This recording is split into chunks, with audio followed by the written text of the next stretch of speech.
21절 여러분은 그리스도를 5장 21절입니다. 에베소서 5장 그리스도를 두려워하는 마음으로 서로 순종하십시오. 아내되니 여러분, 이렇게 번역을 했지만 아내분들에게 하는 말입니다. 남편에게 하기를 주님께 하듯 하십시오. 그리스도께서 교회의 머리가 되심과 같이 남편은 아내의 머리가 됩니다. 바로 그리스도께서는 몸의 구주이십니다. 교회가 그리스도께 순종하듯이 아내도 모든 일에 남편에게 순종해야 합니다.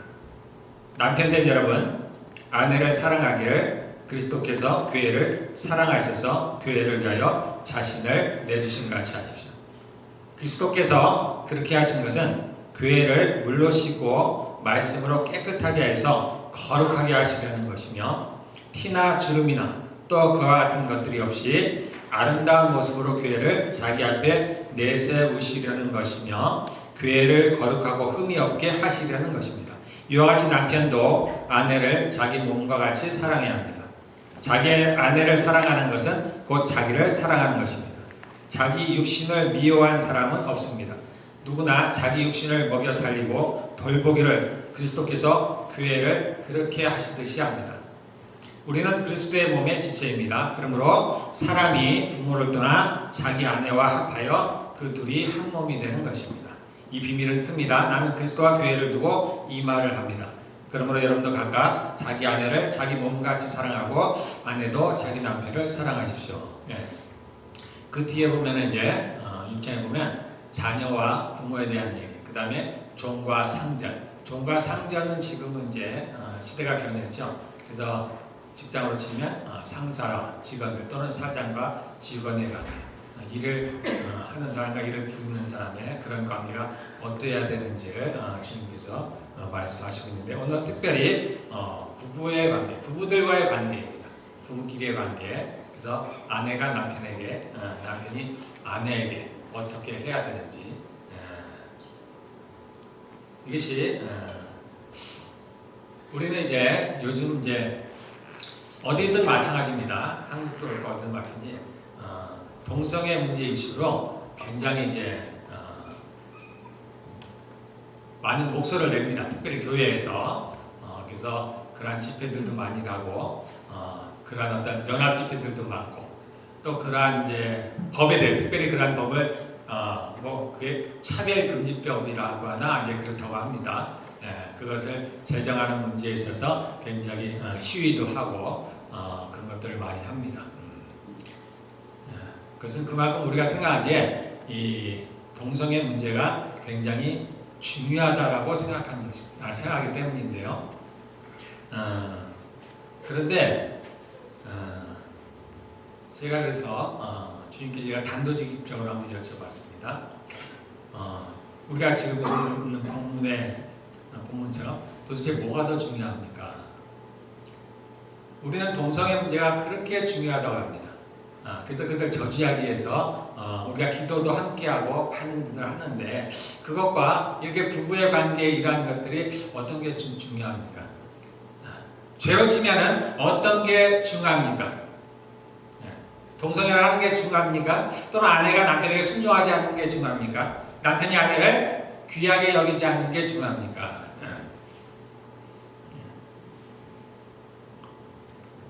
두 개만을 딱 비교해 놓고 우리가 이야기하기는 쉽지가 않습니다. 왜냐하면 같은 도둑질을 할지라도 얼마만큼의 많은 양의 도둑질을 했는지 또는 그 동기가 어떠한지 그런 여러 가지가 있기 때문에 이것을 단순 비교하기는 쉽지가 않습니다. 그래서 하나님께서도 이것이다 저것이다 이렇게 단순하게 말씀하시지는 않습니다.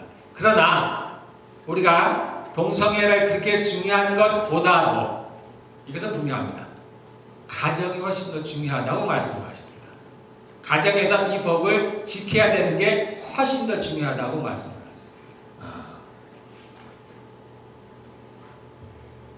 우리가 동성애를 그렇게 중요하게 다루는 이유 중에 하나가 뭐냐면은 마지막 때에 나타나는 현상이기 때문이에요. 우리가 노아의 시대 또는 소돔과 고모레 노아의 시대는 분명하게 나와 있지는 않죠. 그러나 소돔과 고모라가 멸망할 때는 우리가 알 수가 있습니다. 천사들이 그 소돔과 고모라를 방문했을 때 그들이 행한 행동을 통해서 우리가 알 수 있습니다. 그 시대에 동성애가 굉장히 성행했다는 것. 뿐만이 아닙니다. 이스라엘 백성들이 그 가나안 족속들 완전히 멸하라고 하나님이 말씀하시죠. 그 가나안 족속에도 그러한 죄들이 성행했어요. 또 노아의 때도 마찬가지입니다. 왜 하나님께서 그 모든 족속들을 사람들을 다 물로 심판할 수밖에 없었는가? 그 뭐는 여러 가지가 있지만 그 중에서도 그러한 동성애적인 죄악들이 아주 심했습니다. 노아와 그의 자녀들이 이제 배에서 나오고 나서 그 뒤에 있었던 에피소드를 여러분들 아시죠? 왜 함이 저주를 받았어요? 그 아비의 하체를 봤다라는 이유입니다. 성경은 거기까지만 나와 있어요. 그렇지만 우리는 어떻게 생각합니까? 말이 안 되죠? 부모 하체를 볼 수도 있죠. 왜냐하면 아무리 우리가 뒤로서 간다 할지라도 우리가 볼 수도 있는 겁니다. 그런데 그것으로 말미암아서 그 함이 저주를 받았다. 그리고 그의 아들이 가나안이 그렇게 저주를 받아서 노예가 되고 평생에 저주를 받을 만큼의 큰 죄인가? 우리는 당연히 의문을 갖습니다. 그렇죠? 말 못할 이야기들이 있습니다. 성경에서 기록하지 않은 그러한 일들이 있어요. 단순히 아버지의 하체를 봤다라는 문제가 아닙니다. 그래서 동성애가 나쁘죠. 그건 분명한 죄입니다.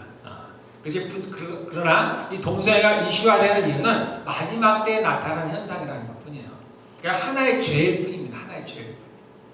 마찬가지로 우리가 아내가 남편에게, 남편이 아내에게, 또는 자녀가 부모에게, 부모가 자녀에게 주의 말씀대로 행하지 않는 것?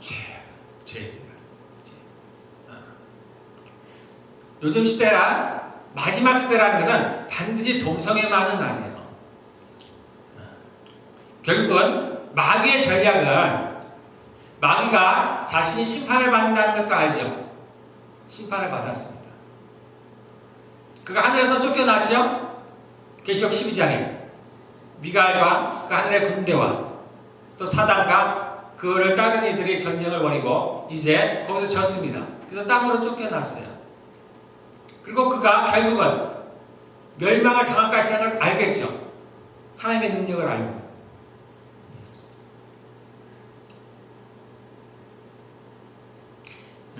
이 사단이 이 땅에서 하는 많은 그러한 악행 중에 하나가 뭐냐면은 가정을 무너뜨립니다. 가정을.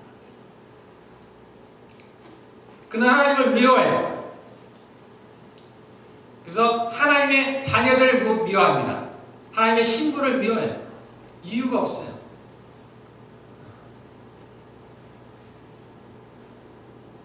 하나님께서 이 땅에서 하시는 일들이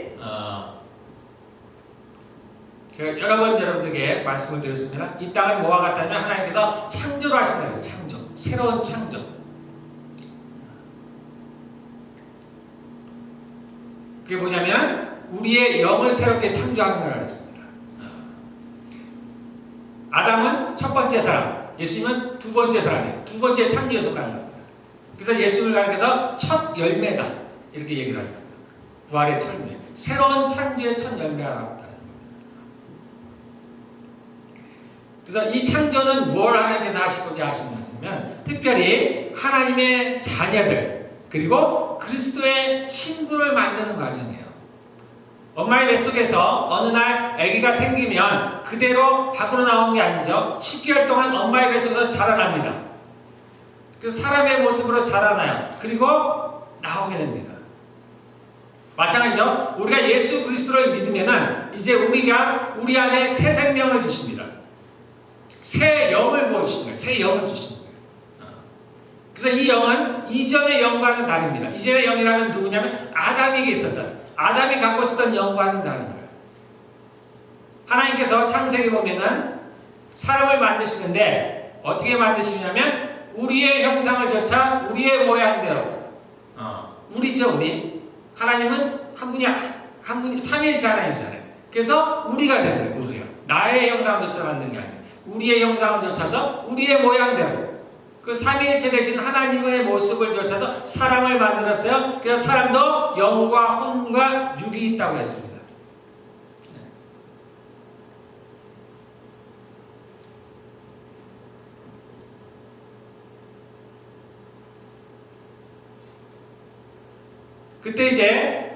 그때의 영은 성경은 종의 영이라고 해요. 종의 영. 그런데 이제 우리가 예수를 믿으면은 새로운 영을 부으시는. 그래서 고린도서에 보면은 그리스도 안에 있으면 새로운 피조물 해요.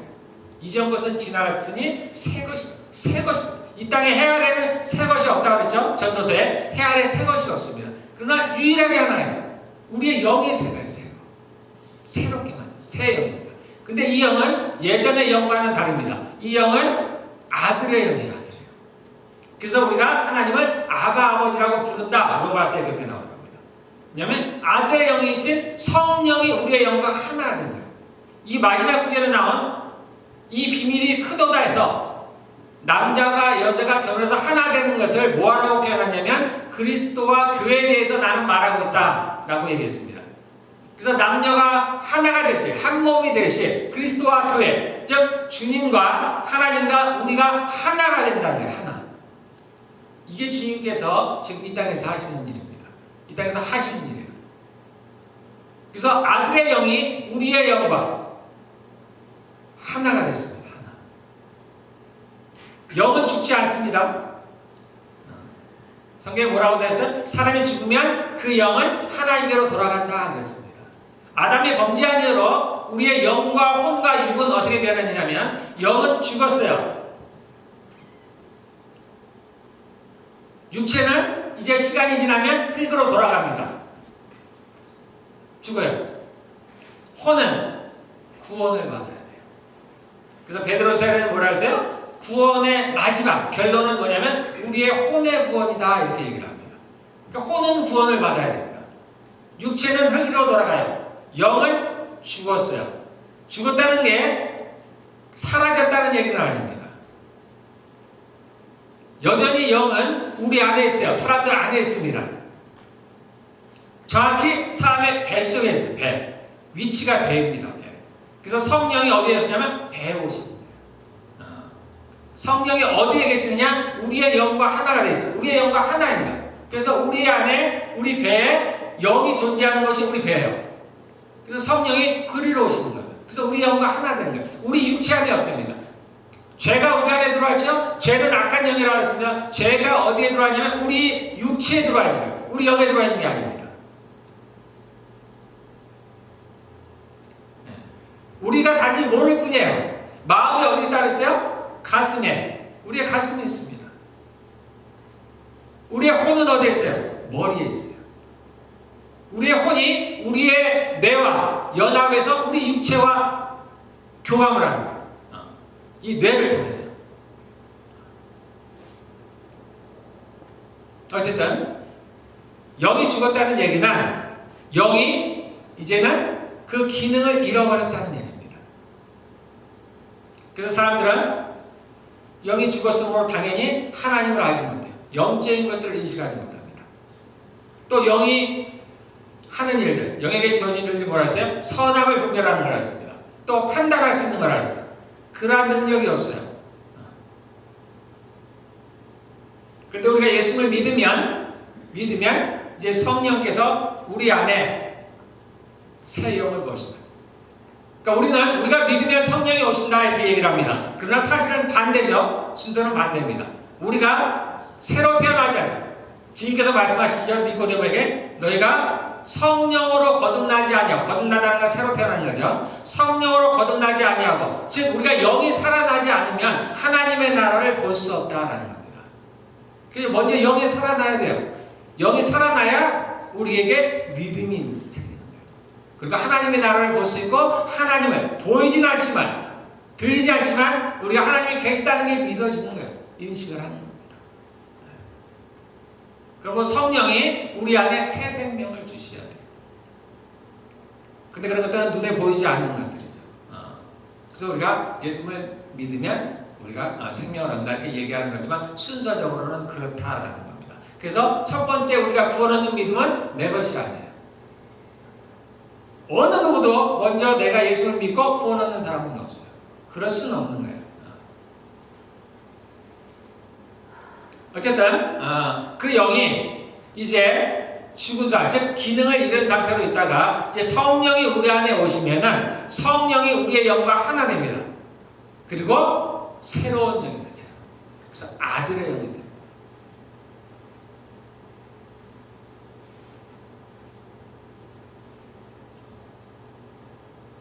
그래서 이 영이 그대로 이제 하나님 나라에 이제 가게 되는 겁니다. 예.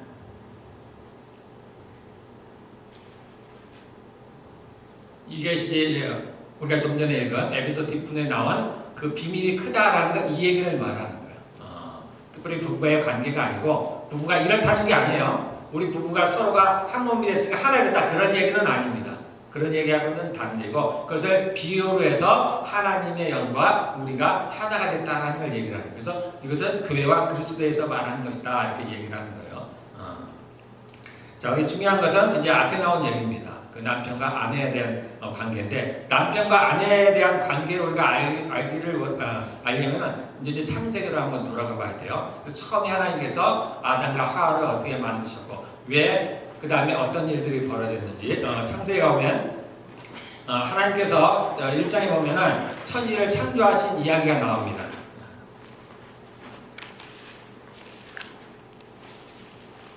그와 사람을 뭘로 지으셨냐면은 창세기 1장 26절에 보면 하나님 말씀하시기를 우리가 우리의 형상을 따라서 우리의 모양대로 사람을 만들자. 그리고 그가 바다의 고기와 공중의 새와 땅에 사는 온갖 짐승들과 땅 위를 기어다니는 모든 들짐승을 다스리게 하자 하고서 하나님께서 처음 만드신 게 아담입니다. 아담이라는 뜻은 사람이라는 뜻이에요. 사람. 그래서 아담을 만드셨어요. 뭘로 지으셨냐면 2장에 가보면 이제 그 아담을 지은 그 상황을 조금 더 자세하게 풀어놓았어요.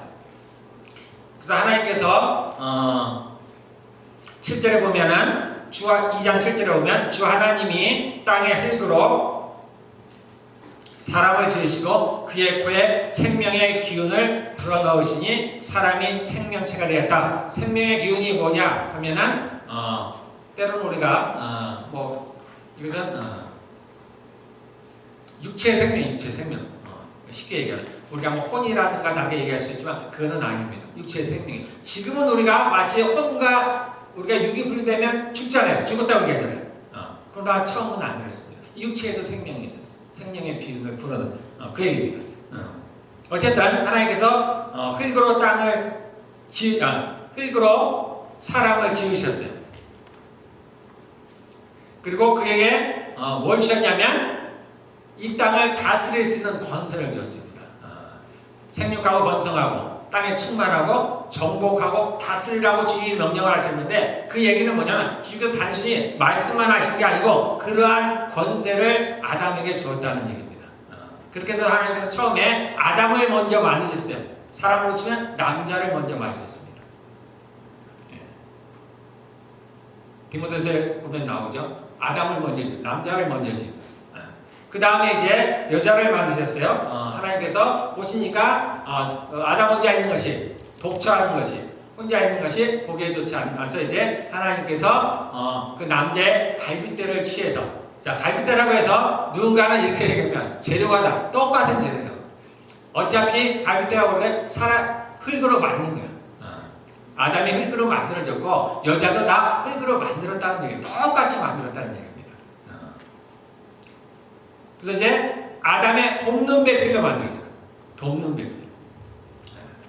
그래서 무엇을 돕느냐? 하나님께서 아담에게 명령하신 생육하고 번성하고 땅에 충만하고 이 땅을 다스리고 정복하고 이러한 일에 함께 살아가는 일에 돕는 자로 돕는 배필로 그렇게 하와를 지으셨어요. 그래서 하나님은 남자와 여자를 달라요. 다릅니다. 똑같지 않아요. 그래서 아담을 가장을 세우신 겁니다. 그리고 하와를 그 아내로 돕는 배필로 지으셨어요. 자, 그 다음에 그런데 무슨 일이 벌어졌냐면은 이제 이 하와가 뱀의 유혹으로 말미암아서 범죄를 합니다. 그래서 3장에 보면은 이제 그 얘기가 나오죠. 그래서 하와가 그 하나님께서 먹지 말라고 하신 선악과를 따먹습니다.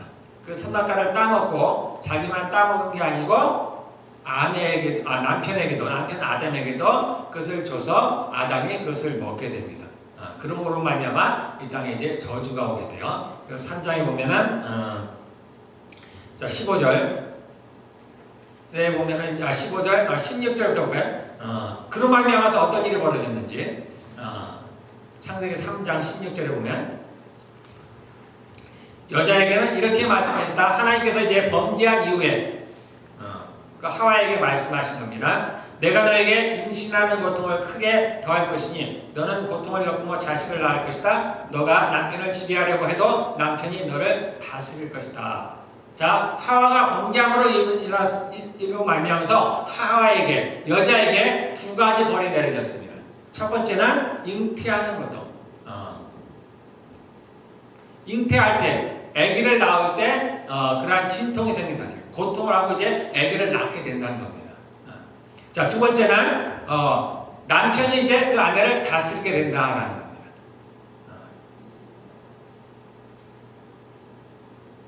여기 나온 대로 남편을 지배하려고 해도 남편이 너를 다스릴 것이다. 이게 이제 벌로 인해서 아담이 범죄한 것으로 말미암아 우리에게 여자에게 이제 나타나는 현상입니다. 자, 그 다음에 17절에 남자에게 이렇게 말씀하십니다. 내가 아담이 아내의 말을 듣고서 내가 너에게 먹지 말라고 한 그 나무의 열매를 먹었으니 이제 땅이 너 때문에 저주를 받을 것이다. 너는 죽는 날까지 수고를 하여야만 땅에서 나는 것을 먹을 수 있을 것이다. 땅은 너에게 가시덤불과 엉겅퀴를 낼 것이다. 너는 들에서 자라는 푸성이를 먹을 것이다. 너는 흙에서 나왔으니 흙으로 돌아갈 것이다. 그때까지 너는 얼굴에 땀을 흘려야 나다를 먹을 수 있을 것이다. 너는 흙이니 흙으로 돌아갈 것이다. 자, 남자에게는 한 가지 벌이 주어졌어요. 뭐냐면은 이제 땀을 흘려야, 노동을 해야, 힘을 써야 양식을 얻게 된다는 거예요. 그 이전에는 양식이 넘쳐났습니다. 왜냐하면 땅이 저주를 받지 않았어요. 땅이 저주를 받기 전입니다. 자, 하나님께서 사람에게 아담과 하와를 지으시고 양식으로 뭘 주셨냐면은 1장 보면은 1장에 29절에 이렇게 말씀하십니다. 하나님이 말씀하시기를 내가 온 땅에 있는 심에 있는 모든 채소와 두 가지를 주셨어요. 양식으로. 사람에게 양식으로 두 가지를 줬습니다. 씨 맺는 모든 채소와 그 다음에 씨 있는 열매를 맺는 모든 나무를 너희에게 준다. 그래서 어떤 것을 양식으로 주셨냐면은 씨를 맺는 채소 그리고 씨를 가지고 있는 열매 요 두 가지를 양식으로 주셨어요. 그것이 전에는 에덴에는 풍성했습니다. 땅이 저주를 받기 전이에요. 우리가 예전에 보면은 그 정탐꾼들이 다니엘 이스라엘의 12명의 정탐꾼이 다 가나안에 들어가서 포도 한 송이를 들고 나오는 장면들을 여러분 보시죠. 두 사람이 하나를 들고 오죠. 비유가 아니에요, 여러분들. 그 당시만 해도 포도가 그렇게 컸다는 거예요. 그러니 그 아담 때에는 어떻겠어요? 열매들이 넘쳐난 거예요. 그래서 아담이 물론 그 열매를 따기는 따야 돼요. 그 정도의 수고는 해야 됩니다. 그러나 땀을 흘려야 된다는 그런 큰 수고까지는 필요가 없는 거예요. 열매가 많이 남았습니다. 싸울 필요가 없어요. 서로 경쟁할 필요가 없습니다.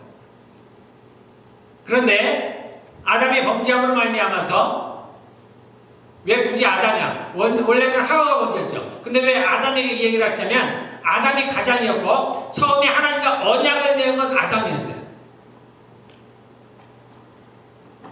그래서 아담이 범죄했다고 이렇게 얘기를 합니다. 그 다음에 아담의 범죄로 말미암아서 이 땅이 함께 저주를 받았어요. 그러므로 이제 예전처럼 그렇게 풍성한 열매를 맺지 못해요. 그래서 노동을 해야 되는 거예요. 그래야만이 평생 살아갈 수 있는 양식을 얻게 되는 겁니다. 그래서 아담은 아담은 이와 같은 벌을 받았어요. 그래서 누군가는 이렇게 이제 질문하는 사람이 있어요. 아니, 범죄는 하와가 했는데, 디모데서에는 이렇게 나옵니다. 아담이 꼬임을 받은 게 아니고 하와가 꾀임을 받아서, 유혹을 받아서 범죄했다라고 합니다. 하와가 범죄한 거예요. 성경에, 어느 성경에는 그렇게 나옵니다. 아담이 선악과를 먹고 하나님께서 그런 것을 얘기했을 때 하와가 자신의 입을 씻었더라. 그래서 안 먹은 것처럼 했더라라는 얘기가.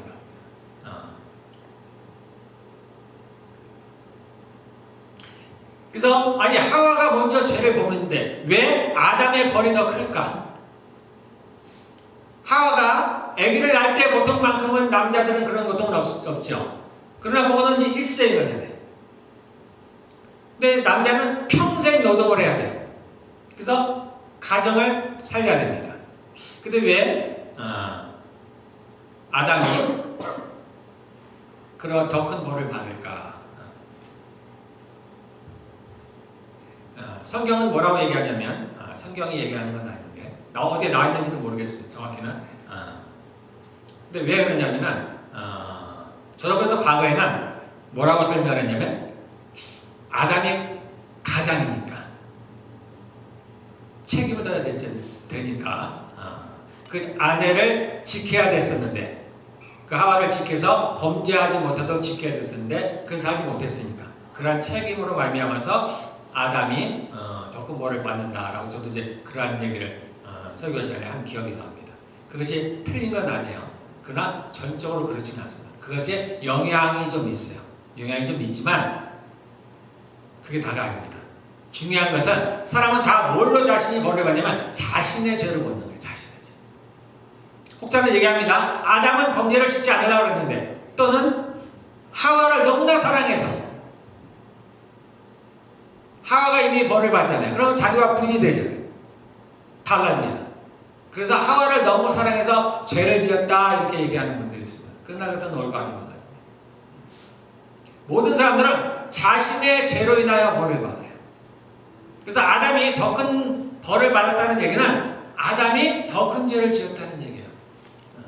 그럼 어떤 더 큰 죄를 지었을까요?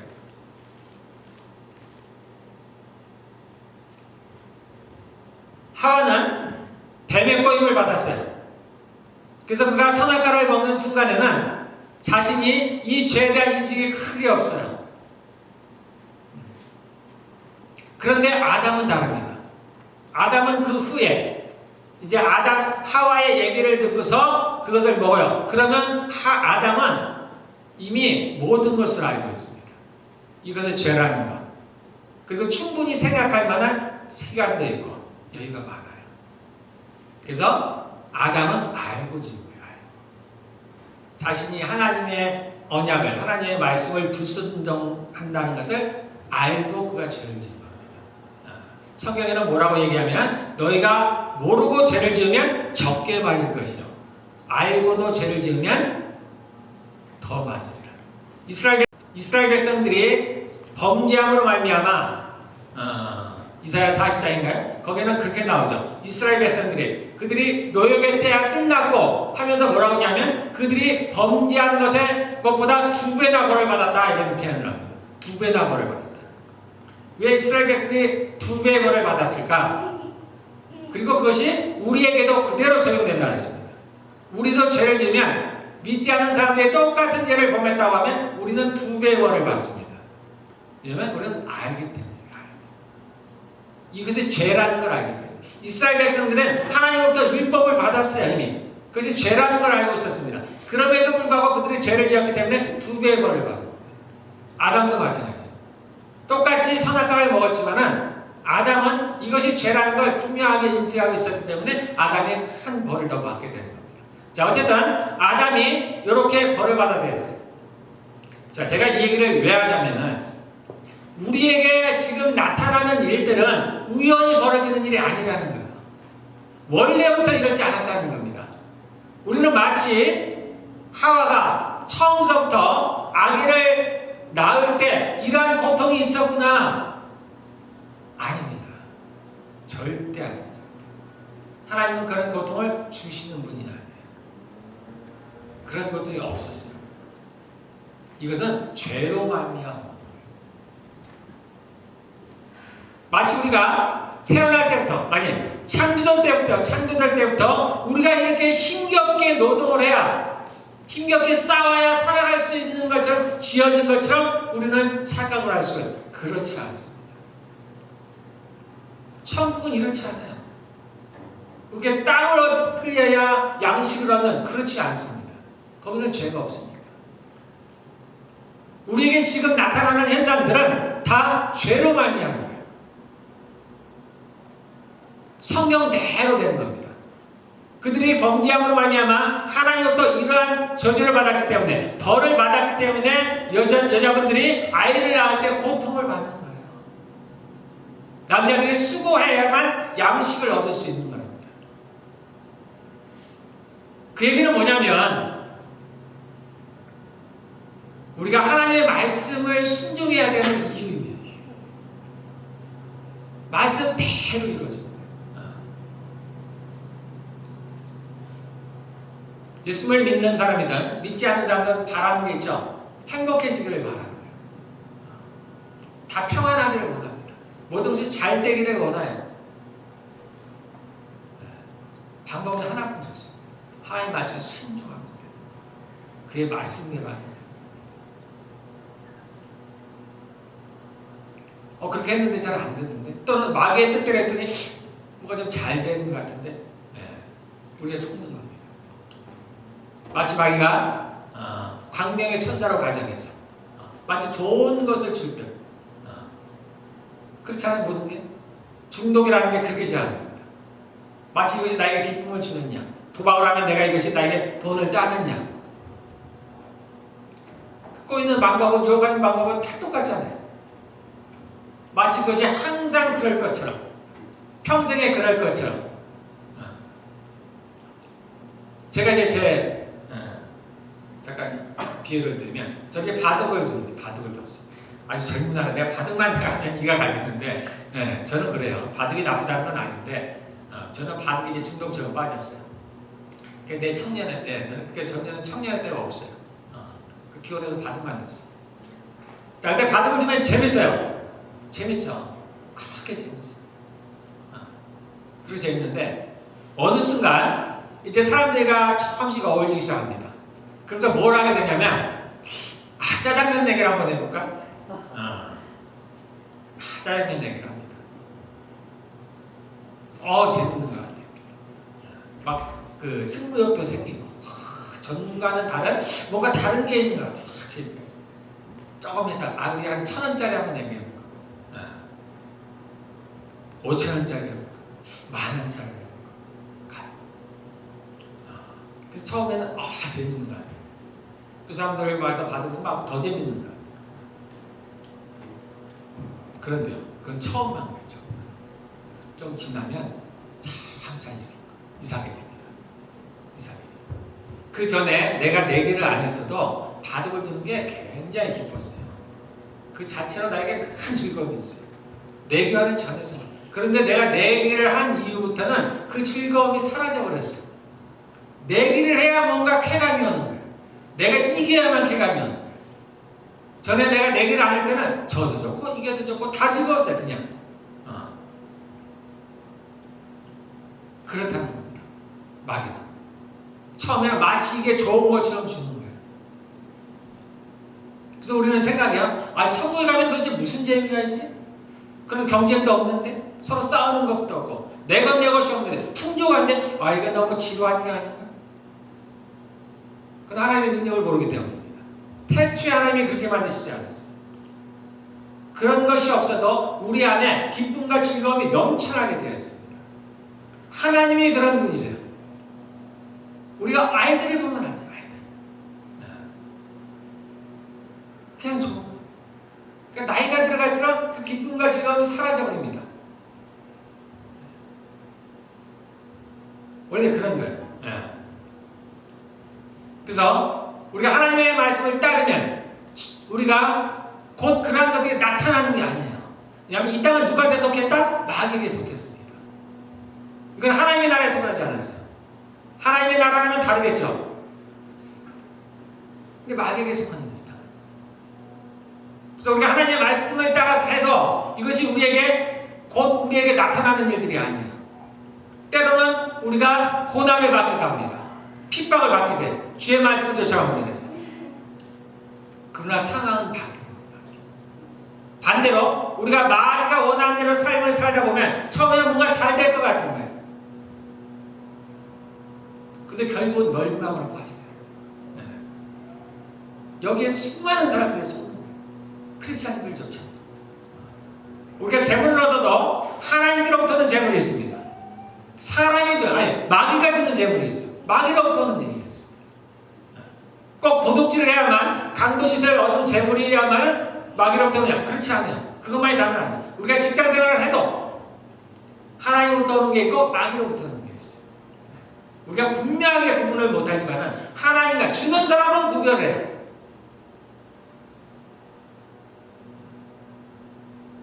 그래서 우리가 하나님으로부터 뭔가를 얻으려고 하면 처음에는 마치 이게 잘 안 되는 것 같기도 한 겁니다.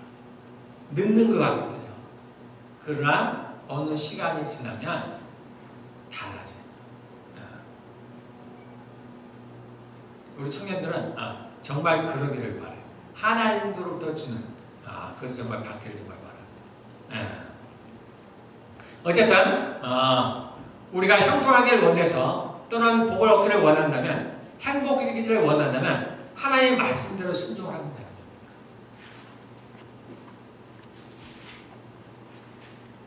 자, 우리 에베소서로 가보면 다시, 자, 하나님께서 남편과 아내를 이렇게 부부로 맺어주시면서 어떻게 하라고 했냐면, 아내로 하여금 남편을 어떻게 대하라고요?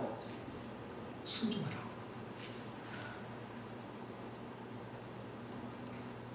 요즘은 마지막. 그래서 가정이 무너지는 때입니다. 가정이.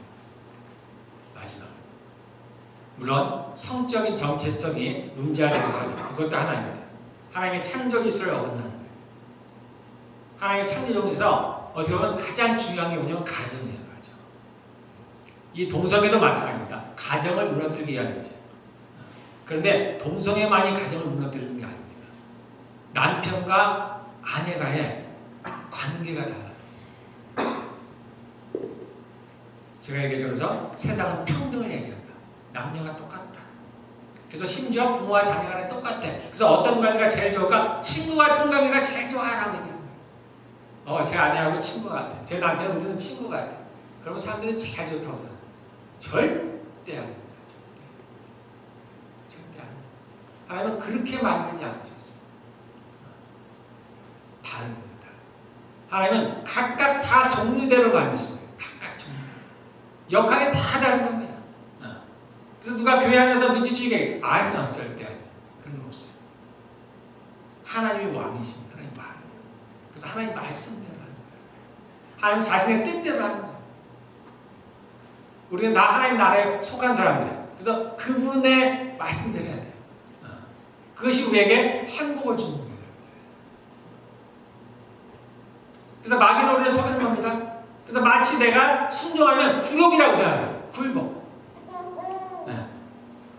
그리고 내가 반대 입장에서는 마치 내가 위에 있는 양, 군림하는 것처럼 얘기해요. 그러면 이것은 공평하지 않다고 얘기를 하는 거예요. 이게 어떻게 하나님의 뜻일까라고 얘기하는 겁니다. 마귀는 자꾸 왜곡시키는 거예요. 예수님이 이 땅에 오셔서 그분의 말씀을 들으면 우리가 이해하지 못하는 것 중에 뭐가 있냐면, 그분이 뭔가를 하실 때, 판단할 때 뭐라고 말씀하셔요? 나는 내 스스로 판단하지 않는다. 이상하지 않나요? 우리가 알기로 예수님은 하나님이세요. 성부 하나님과 성자 하나님과 성령 하나님은 한 분 하나님, 삼위일체, 완전한 하나이신 하나님. 그 지위나 능력이나 모든 것이 똑같다고 우리는 배웠습니다. 그리고 맞아요. 그런데 왜 예수님이 그렇게 말씀하실까? 나는 내 스스로 판단하지 않는다. 나는 무엇이든지 아버지께 들은 대로 한다.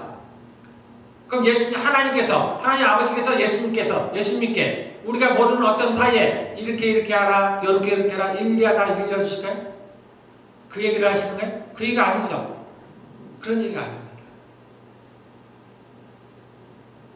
주님과의 관계, 예수님과 하나님의 관계, 그런 관계라는 그런 관계. 서로가 복종하는, 우리는 복종을 굴욕이라고 생각해. 복종하는 관계라요. 복종. 우리가 교회에서 예수님이 뭐라 그래요? 우리에게 피차 복종하라 그러죠. 피차 복종. 하나님 아버지, 예수님, 성령님 피차 복종하는 게 피차 복종.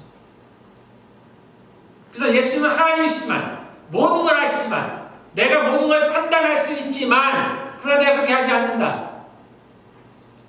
내가 아버지께 들은 대로 한다. 복종하시는 우리에게 그 본을 보여주시는 거예요.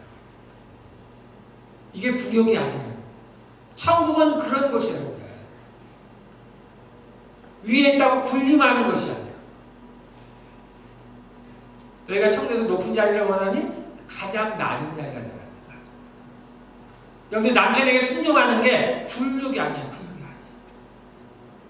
마귀가 속이고 있는 거예요. 이렇게 해야 그것이 우리의 행복을 되는 거예요. 너희를 향한 나의 생각을 내가 안 하니 그건 재앙이 아니라는 거예요. 평강과 축복이라는 거예요. 주님께서 우리에게 명령하신 이것이 우리에게 굴욕을 주기 위한 것이 아니라는 거예요. 그러면 반대로 이렇게 하지 않을 때 어떤 일이 일어나냐? 가정이 무너져요. 질서가 끊어져 버리는 거예요. 여러분 가정에 문제가 생기죠? 왜? 이거를 안 지켰기 때문에. 내가 아내가 남편에게 순종하지 않았기 때문에. 우리는 꼭 그렇게 얘기합니다. 반대로. 아니 남편도 아내를 자기가 지난 그렇게 안 했잖아요. 또는 남편도 그렇게 얘기하죠. 아내가 순종을 해야 되는데. 그래서 늘 상대를 변명하는 거예요. 마치 아담과 하와처럼 그들이 죄를 지었을 때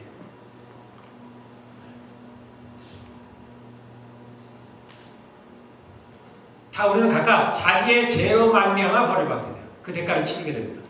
남편이 어떻게 했든지 간에 또는 아내가 어떻게 했든지 간에 하나님 말씀대로 내가 순종했느냐 하지 않았느냐라는 겁니다. 그로 인한 결과를 받게 되는 거예요. 집안에 똑같이 재정적인 어려운 문제가 왔는데 한 사람은 마음이 평강해. 한 사람은 괴로워요. 왜요? 그의 죄를 위한 겁니다. 한 사람은 하나님의 말씀에 순종했고 하나님의 말씀은 한 사람은 그렇지 않은 거예요. 가정에 뭔가가 넉넉해. 모든 게 좋은데 한 사람은 기쁨이 넘쳐나는데 한 사람은 별로 기쁨이 없어. 같은 부부인데 각자 자기가 행한 대로 받는 거예요.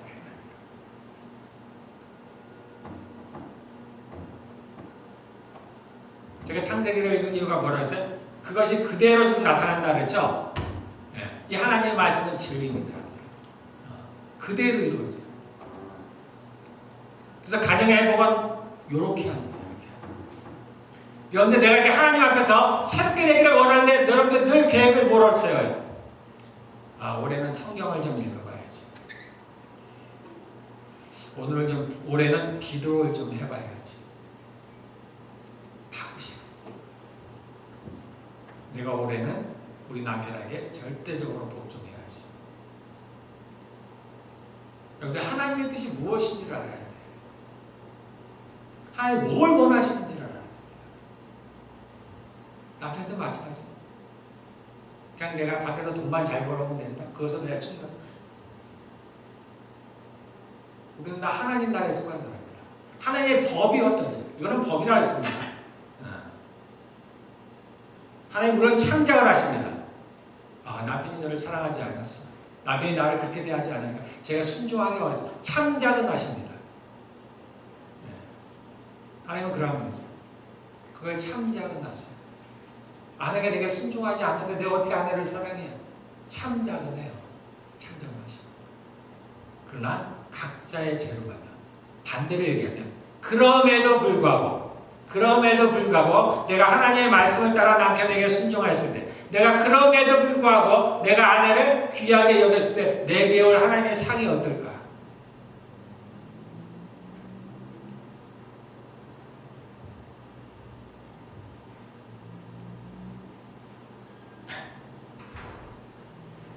제가 아까 조금 다른 얘기인데요. 창세기에 우리가 하나님께서 아담과 하와에게 준 양식이 두 가지가 있다 했죠. 씨를 맺는 채소, 씨를 가진 열매. 제가 왜 그런 이야기를 했냐면 우리는 지금 사람들이 다 건강해지기를 원하잖아요. 그래서 뭘 먹을까 늘 걱정을 하죠. 어떤 것이 우리 몸에 가장 좋을까? 요 두 가지입니다. 두 가지. 하나님의 말씀은 변하지 않아요. 물론 이 에덴 동산에 있었던 씨 가진 열매, 씨를 맺은 채소, 그거하고 지금은 조금 다르죠, 당연히. 왜냐하면 땅이 저주를 받았으니까. 그때의 땅과 지금의 땅은 다릅니다. 그러함에도 불구하고 이것이 우리 몸에 가장 좋은, 지금 제가 제 얘기하는 거 아니에요. 창조주께서 말씀하신 겁니다. 우리는 말하기를 우리 몸에 필요한 3대 요소가 뭐라래? 탄수화물, 단백질, 지방. 맞나요? 제가 그렇게 배웠을 것 같아요. 하나님은 아니라고 하십니다. 그거 아니라고 하시죠. 우리 몸에 필요한 게 있어. 아주 필요한 게 있습니다. 우리는 몰라요. 근데 그것이 어디에 있다? 요 두 가지에만 있다고 합니다. 다른 데도 있고 여기가 많은 게 아니고 오직 요 두 가지에만 있다. 씨를 맺는 채소, 씨를 가진 열매, 요 두 가지에 우리 몸에 필요한 것이 요 두 가지에만 있다고 합니다. 우리는 여기저기서 여러 가지를 먹어서 영양분을 섭취해야 된다고요. 하나님은 그렇게 말씀하십니다. 우리를 지으신 하나님은 그렇지 않다고 말씀하십니다. 그 모든 지식이 어디서 받겠느냐? 마음에서. 우리는 그만큼 지혜롭지 못해. 그래서 여러분들이 건강하기를 원하시면 요걸 모으면 된다. 그런데 여러분들 이걸로 스트레스 받을 필요 없어요. 꼭 내가 그렇게 하면 그럴 필요 없어요. 이것이 우리의 몸에 당연히 좋지만 우리에게 생명을 유지하고 우리에게 면역력을 키우고 질병을 치유하고 심지어 우리에게 기쁨과 즐거움과 에너지를 주지만 그렇게 오래 산들 우리가 죄인으로서 오래 사는 건 좋은 것들이 아니에요. 그래서 예수님께서 오셔서 뭐라고 말씀하셨냐면 그냥 감사함으로 먹으라. 제가 왜 이 얘기를 하냐면은 왜 하나님이 이 얘기를 하라고 하셨냐면은 그러나 진리는 진리다. 사실은 사실이다. 우리가 그렇게 향하지 못하지만 우리가 그렇게 따르지는 못하지만 그러나 그런 건 맞는 건 맞다라는 거예요. 그래서 들을 귀가 있는 자들은 들어요. 주님은 늘 말씀하셔. 들을 귀 있는 자는 들으라는 거예요. 그래서 그걸 따를 수 있는 사람은 따르라는 겁니다. 그래서 우리가 유전자를 해서 씨 없는 수박을 만들죠. 안 좋은 거예요. 씨 있는 수박이 좋은 거예요. 우리가 먹기는 불편해도 씨가 있는 열매가 좋은 거예요. 그래서 요거는 여기까지. 자, 제가 왜 이 얘기를 하냐면 성경 대로 된다는 거예요. 하나님 세상을 만드셨기 때문에 그분의 말씀대로 된다는 거예요. 그래서 여러분들이 주님의 말씀을 정말 경청을 하시고 그냥 이렇다 하면은 내가 비록 못하지만 내가 안 하는 거와 못하는 건 좀 다른 거예요. 이게 하나님의 말씀이 진리예요. 진리. 내가 비록 능력이 없어서 그렇게 하지 못하지만 내가 남편을 순종하지 못하지만 그러나 해야 된다는 거예요. 해야 된다. 그게 하나님의 진리라는 거예요. 우리는 다 사랑을 말합니다. 근데 사랑하는 방법이 다 다른 거예요. 우리가 동물들을 사랑하는데 사람처럼 사랑한다. 이건 틀린 거예요, 여러분들. 우리가 하나님을 사랑하는데 남녀가 사랑하듯이 사랑한다? 안 되는 거예요. 사랑하는데 방법이 다 다른 겁니다. 우리가 하나님을 사랑하려면 어떻게 해야 돼? 그분을 경배해야 돼. 그리고 그분을 사랑하면 그분의 말씀에 순종해야 되는 겁니다. 우리가 하나님 사랑합니다. 그걸로 되는 게 아니에요. 너희가 서로 사랑하면 주의 계명을 지키면 너희가 나를 사랑하는 줄 알겠다라는 거예요. 우리가 하나님을 사랑하는 방법입니다. 그분의 말씀에 순종하네요. 내가 남편을 사랑하는 방법이 우리는 얘기하죠. 여러분들 많이 제가 남편을 사랑해요. 아니요. 그거 아니에요. 세상이 모호하게 만드는 거예요. 남편을 사랑하는 방법은 남편을 존경하는 것. 제가 남자잖아요. 제 아내가 저를 아무리 사랑하는데도 저에게 아무 감흥이 없어요. 그 얘기는 뭐냐면은 나는 존경 안 해, 당신. 그런 뜻이에요. 나 당신에게 순종 안 해. 그냥 나 사랑해. 우리는 속지만 하나님은 안 속습니다. 그는 하나님이 우리에게 하라고 하신 그 사랑이 아니에요. 남편은 존경해야 돼요.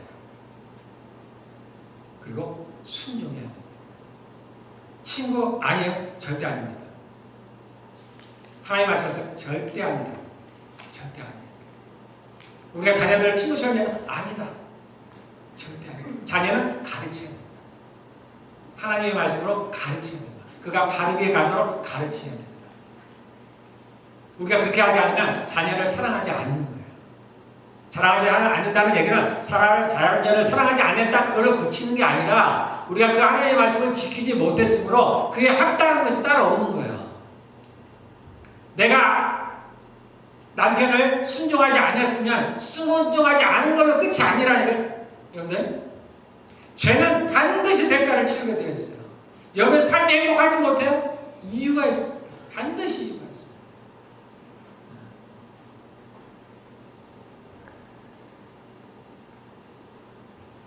남편이 아내를 사랑하는 방법은 귀하게 여깁니다. 귀하게. 자신의 몸처럼 귀하게. 그게 아내를 사랑하는 거예요. 자녀가 부모를 사랑하는 것. 순종하는 거예요. 순종하는 거예요. 부모가 자녀를 사랑하는 것. 가르치는 거예요. 화내지 않게. 화를 내지 않도록 하고 하나님의 말씀을 가르치는 겁니다. 이게 하나님이 부모가 자녀를 사랑하는 방식입니다.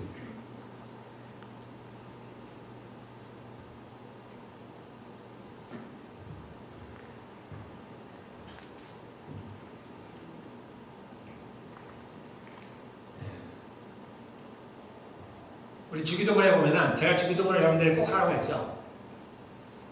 주기도문을 함으로써 우리가 유익을 얻는 게 있습니다. 그 중에 대표적인 것이 뭐냐면 우리로 하여금 시험에 들게 하지 마십시오라는 겁니다.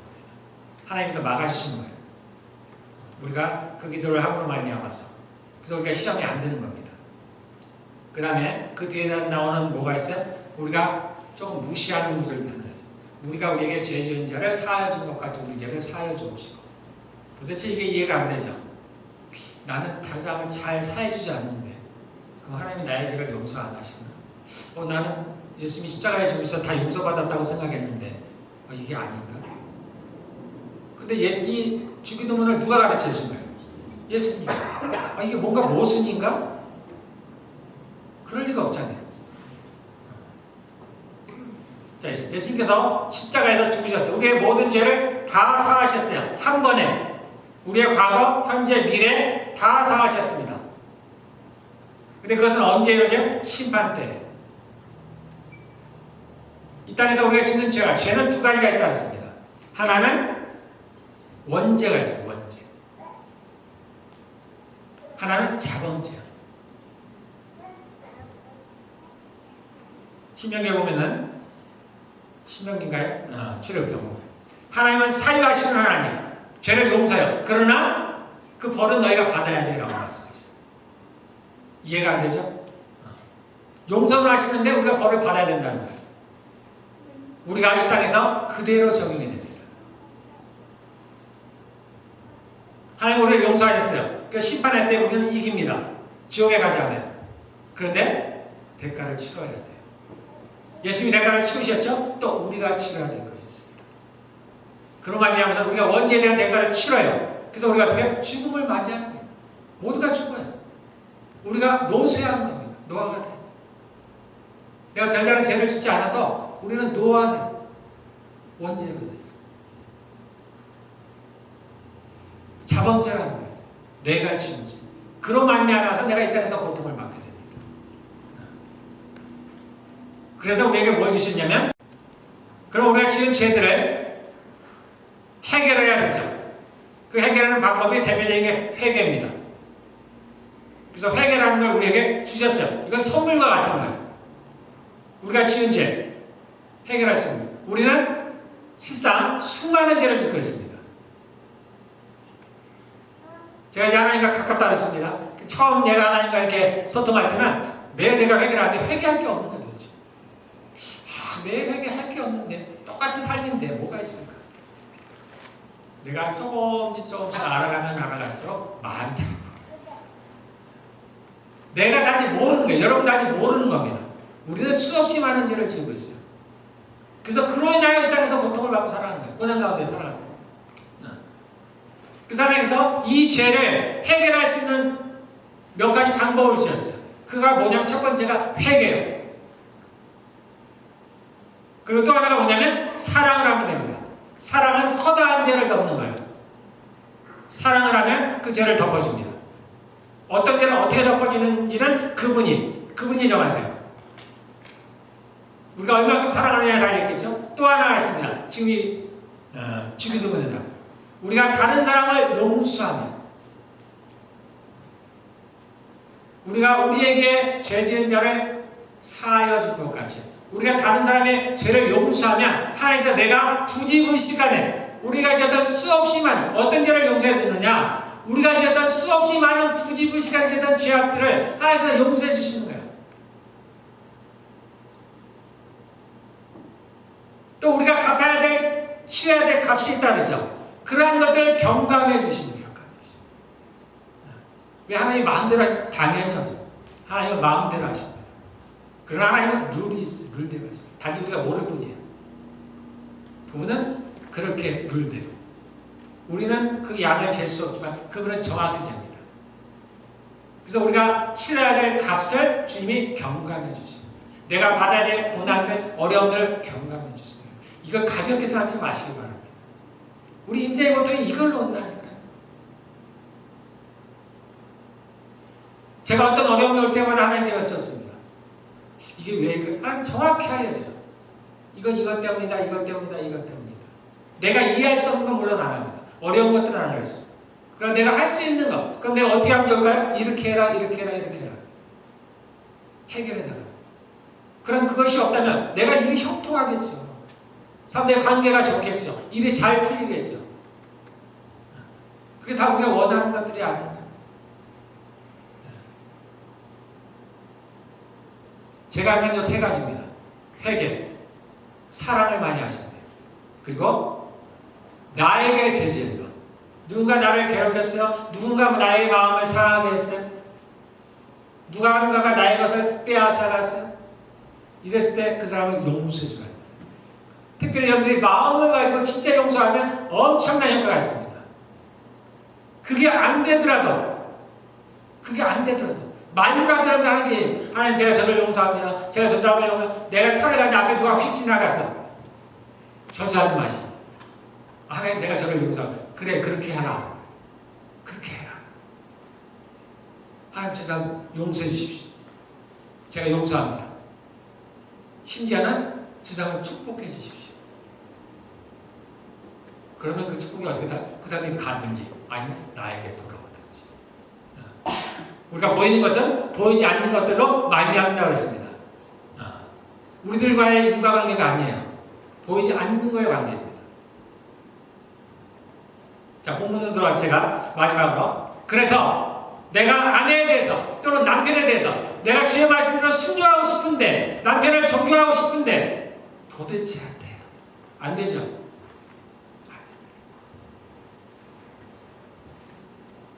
남편도 마찬가지죠. 내가 아내를 존귀하게 여기고 싶은데 제 얘기예요. 안 돼. 안 돼. 저 안 됩니다. 어떻게 할지 모르겠어요.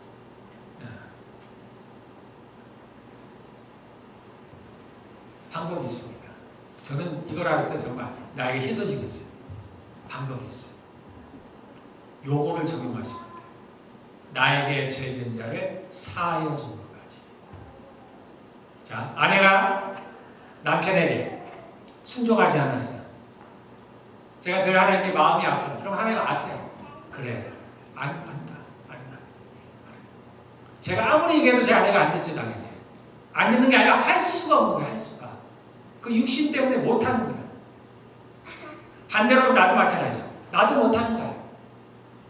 그런데 우리 인생은 자기가 잘못한 건 잘 몰라요. 그러나 상대방이 잘못한 건 잘 알아요. 그래서 방법이 뭐냐? 자, 남편이 나를 귀하게 대하지 않아. 나를 자신의 몸처럼 대하지 않아. 나를 사랑하지 않아. 그래서 어떻게 해요? 용서하시죠. 하나님, 제가 제 남편을 용서합니다. 아내가 나에게 순종하냐. 그래서 내가 이 방법을 배웠어요. 하나님께. 너가 용서하라. 하나님, 제 아내가 저에게 순종하지 않습니다. 저를 존경하지 않아요. 근데 하나님, 내가 그 사람을 용서합니다. 제 마음의 상처를 하나님, 제가 나를 용서합니다. 거기서 하나 더 나가. 거기서 하나 더 나갈 수가 있습니다. 가족, 이건 가족 간에만 되는 거예요. 외국 사람들은 관계가 없어요. 가족 간의 대결이 돼요. 뭐 할 수 있냐면 내가 대신 회개할 수 있습니다. 제 아내가 저에게 순종하지 않는 거 하나님, 제가 대신 회개합니다. 제 아내가 저를 존경하지 않는 것에 대해서 제가 대신 회개합니다. 아내는 그렇게 했어요. 남편이 저를 존귀하게 여기지 않습니다. 아니, 그러나 내가 저를 용서할 뿐 아니라 하나님, 저의 죄를 제가 대신 회개합니다.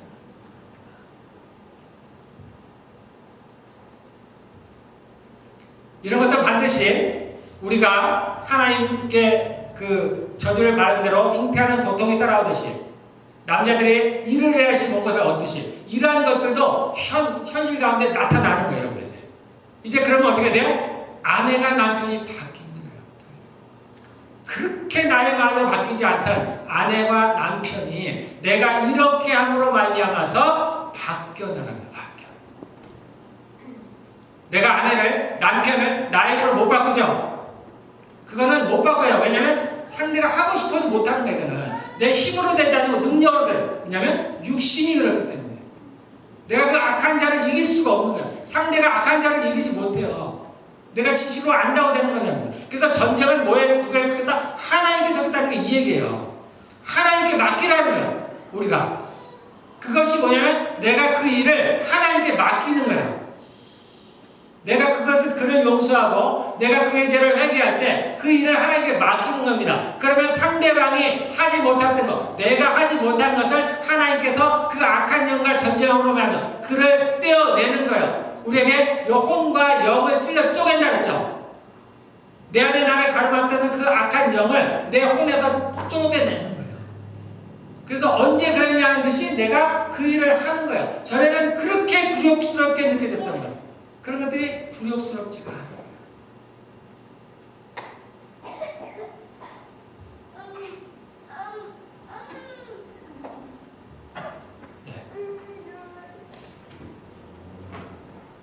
이 하나님께서 우리에게 그렇게 가르쳐주고 싶으십니다. 너희가 동성애를 막는 것보다도 이 가정에 관한 것이 훨씬 더 중요하다. 이 땅에 사람들이 살아가는 세상 가운데 근간을 이루는 것이다. 심지어 하나님 나라까지. 하나님 나라에는 동성애는 없죠. 그러나 이것은 하나님 나라까지 적용이 돼요. 물론 여러분 간데는 그래도 천국에 가면 결혼도 안 한다는데 그 얘기는 다음에.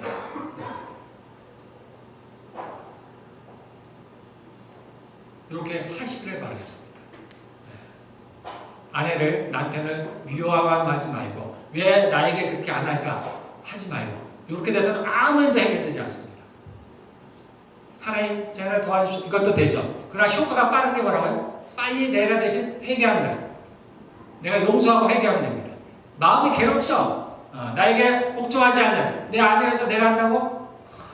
그래서 내가 마음이 좋아질 때가 있어요. 그 당시는 안 될 줄 몰라도 내가 마음이 좀 편해질 때가 있습니다. 그때 하나님께 빨리 제가 제 아내를 용서합니다. 제가 제 남편을 용서합니다. 하나님 그의 죄를 용서해 주십시오. 여러분 시간이 지나면 바뀝니다. 바뀌어. 같이 기도하겠습니다.